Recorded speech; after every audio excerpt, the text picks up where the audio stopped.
জাতিসংঘের সাধারণ পরিষদ অধিবেশনে আজ ভাষণ দেবেন প্রধান উপদেষ্টা ডক্টর মোহাম্মদ ইউনূস। সূচি অনুযায়ী নিউ ইয়র্ক স্থানীয় সময় সকাল ৯টায় অধিবেশন শুরু হবে। প্রধান উপদেষ্টা ভাষণ দিবেন দিনের ১০ম বক্তা হিসেবে।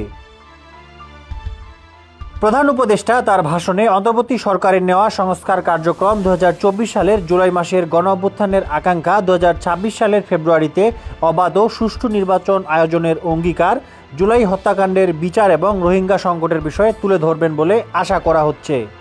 বান্ডেল থাকলে প্রতি সেনমানিতে টাকা বাঁচবে।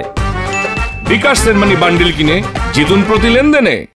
এ বিষয়ে প্রধান উপদেষ্টার প্রেস সচিব জানান, অধ্যাপক ইউনূস গত ১৪ মাসে অন্তর্বর্তী সরকারের সংস্কার কার্যক্রম এবং দেশের অর্থনৈতিক পুনরুদ্ধারের অগ্রগতি সম্পর্কে বিশ্ব সম্প্রদায়কে জানাবেন। এর আগে অধিবেশনে মূল আয়োজন ছাড়াও এখন পর্যন্ত প্রায় ২০টি দেশের রাষ্ট্রপ্রধান ও বিভিন্ন আন্তর্জাতিক সামাজিক ও অর্থনৈতিক সংস্থা প্রধানদের সঙ্গে দ্বিপাক্ষিক ও সৌজন্য সাক্ষাতের পাশাপাশি বিভিন্ন সাইডলাইন ও হাই লেভেল আলোচনায় অংশ নিয়েছেন সরকার প্রধান ও তার উপদেষ্টা পরিষদ সহ সফরসঙ্গী রাজনৈতিক নেতারা।